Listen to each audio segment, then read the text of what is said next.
Hi everyone, welcome back to Mr. Mescher's YouTube channel. In this video I'm going to be covering another book on my book recommendation series, and that book is going to be Fast Food Nation. This book was written by Schlosser. It was originally published in 2006, and the entire premise of the book is the history of fast food restaurants, various fast food restaurants in the United States, the impact it has had on the population of the United States, and even food at large and how it is interpreted in the United States. The book is divided into two parts. The first part is called The American Way, and the second part is called The Meat and Potatoes. But personally, I feel like the first section of the book is actually the meat and potatoes of the book, because it's where I found all of the interesting, surprising, important information that was included in the book. And that's not to say that the second part did not include important information as well. That's certainly not true. But I am certain that the first part is the more interesting part, and the part I am going to focus on a little bit more. From the very beginning of the first section of the book, the first thing that's covered is the induction of fast food in the United States, which was in the early 20th century, right before the Great Depression, and also beginning after. These were restaurants such as Taco Bell, McDonald's, Subway, Dairy Queen, Carl Jr., and Wendy's. Some of those restaurants cropped up a little bit later. Idea at the beginning of the book is covering the bases of how these restaurants began, how they started, the empire that they grew, and I thought this was very, very interesting. One of my favorite parts of this section is that Schlosser talks about how the McDonald's Corporation was started by the McDonald's brothers, but was largely influenced by Ray Kroc later. And I just thought reading all about that was very interesting, and I was so excited to see how all of these fast food restaurants had started, how they became a big name in the United States. The first part of the book also talks about brain recognition and just creating the empire that they do. It also talks about Walt Disney's influence on the fast food industry, which you may be surprised to hear, but his influence on toys and surrealness surrounded by Disney World and his movies at large had a very big contributing factor on how fast food developed. Fast food is often consumed by young children as well as their parents. Creating a brand loyalty for children was an extremely important part for fast food growth and development. I was really surprised to see this. The toys that are included in Happy Meals, advertisements that are directed towards children, these are all ways that the companies try to market towards children, because if children come to the restaurant, they have to come with an adult. So you're getting 2 to 3 paying customers, not just one. After World War II, the goal of fast food restaurants was to create a easier and a faster life, and they actually did. A lot of the jobs became, not to say skill-less, introductory for teenagers, and a lot of the jobs, even while not becoming automated, were more like a factory line where every person has a specific section to do. If you've ever worked at a Dairy Queen, a McDonald's, or a Burger King, you know that it's almost like an assembly line. A lot of the equipment that they used only worked one way, so developing equipment that was hard to mess up. If you've ever worked at McDonald's, which I did, that was my first job, you know that the machines there have an overhead cook as well as an underhand cook, and it comes down and grills the burgers on both sides. It takes 35 seconds, and it's actually really impressive to see. The book also talks about something I wasn't expecting, which was workplace violence in the fast food industry, and how a lot of the restaurants are actually a bit sketchy. And it included a really interesting tidbit that said in 1998, more fast food workers were killed while working than police officers were, which astounded me. That was crazy. And it talks about how reform for that had started, but certainly wasn't perfect yet. The other two big topics that the first section talked about was creating a unified product, so how McDonald's in Kent, Ohio will taste the same in Tallahassee, Florida. And reading this, I was really shocked, because if you've ever visited two McDonald's that are very far apart, you can tell that they do largely contain the same flavor and they look pretty similar. That was very surprising to me. The second thing that was talked about in this was franchising a business, and I found that to be very interesting, seeing how businesses were developed, seeing how specifically he gives an example of a Little Caesars that was franchised by a retired professional hockey player. And I just thought it was so interesting to read that. It really felt like a come up story, and I think Schlosser gives a great view on how franchising is, but it's not all good, and he covers all the bases there, and it was a phenomenal read in that part. The second part was the meat and potatoes section, which I wasn't as big of a fan of because it really centered around basically two things. It centered around the life of workers, whether that be the farmers that produce the animal or the workers who process the animals and create them into burgers, and chicken, and various different products. The second part that it focused on was the E. coli disease, which, if you aren't familiar with E. coli, very common in uncooked food. It's not always eliminated before it reaches shelves, and the USDA doesn't have a concrete way to test all of these food products.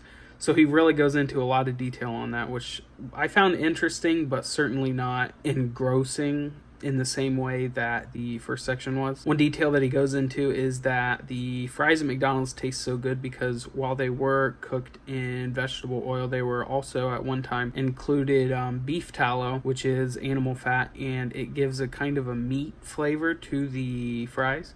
And that's what made them so good, and that's what really got their recognition. And McDonald's actually got a lot of trouble, a lot of flack they received for this because this wasn't an admission in their food product, and it really kind of shed some light on what's good, what's being put in our food, what's being included in what we eat. He covered how farmers tend to survive, which is something we forget about a lot, is that all animals are coming from a farm. All of the food that we're eating is constantly being produced by farmers. He talked about how farmers are just in a real decline between estate taxes and inheritance taxes. Growing price of land makes it even harder to expand their business. I just found this section to be incredibly interesting, and perhaps that was the highest point of the second section of the book. Schlosser also talks about the industrial workers who have worked in these animal product producing factories, and he talks about how a lot of them were migrant workers, some of them were illegal workers, and this was really surprising to read how some of these beef companies, IBP specifically, was airing advertisements in Mexico promising to get workers a place to live and food when they came to America to work, and it was just a big sham. This was crazy to read about, and in today's political climate, I think it really does shed an interesting part that people are sometimes even encouraged to travel to the United States to work illegally. It's certainly not just a one-sided affair. The book also talks about workers are constantly being replaced and that they're general unsafe working conditions, but goes to a new level for a lot of factory workers and the cleaners that work in the factories. If you've ever worked at a McDonald's or a Walmart, you know how quickly and how high the turnover is for these places. A lot of people don't stay for a full 6 months. And this was really surprising to read how dispensable these factory workers were to the factories and how unimportant their lives were. And it was very surprising to read in the book. It gave a few values for the loss of body parts in a factory. So you could get max of $2,000 for disfigurement of the face, $2,200 to $4,500 depending on a finger if you lost that in a machine. And if you lost your whole arm, it was $36,000. And to read how low these numbers was to completely disable a person's ability to even work in the factory, and furthermore, their ability to find a different job without an arm, that really eliminates a lot of places that a person can go to. So to see that was only $36,000 to change an entire person's life on a preventable injury was just extremely surprising, and it was disgusting to read that these companies had set the bar so low. And actually part of the federal government had set these regulations and these fines for companies, and they were just so low. One of the companies were only fined $7,500 for the loss of an entire human life. And that was just so incredibly unsettling to read, but I think it was an important detail in the book. Like I said, a lot of the second section of the book focused on the E. coli disease and how it spreads in these food producing factories. I didn't find this to be too interesting. It just dragged on and on and on. He kept calling it E. coli, and then he had the specific strain of E. coli that had been spreading through these factories. It felt very pushed through. It felt very tedious to read. I wasn't a huge fan of it, but I did find the initial information about it interesting, and it was actually shocking to read that a lot of E. coli that is in animal products and a lot of E. coli that is discovered is through animal feces. So the reason that a lot of these foods are infected is actually because there is animal feces in the food they are processing. It also talked about how the USDA has had constant pushbacks from restaurants, lobbying, as well as a general Republican Party trying to stay a hands-off, kind of a laissez-faire, corporation-led food testing, which just didn't work. At times, the book felt like it was a kind of a hatred against the Republican Party, which I don't think was necessarily fair. I certainly do see why he included this information, and naturally he's going to include whether or not one party has tried to put some pushback. But it would have been nice to see a little discussion about how the Clinton administration had to do with this as well. Certainly the Democrats in power during the earlier years of the fast food establishing laws wasn't perfect. Towards the end of the book, it talks about the spread of fast food worldwide and the impact it's been having.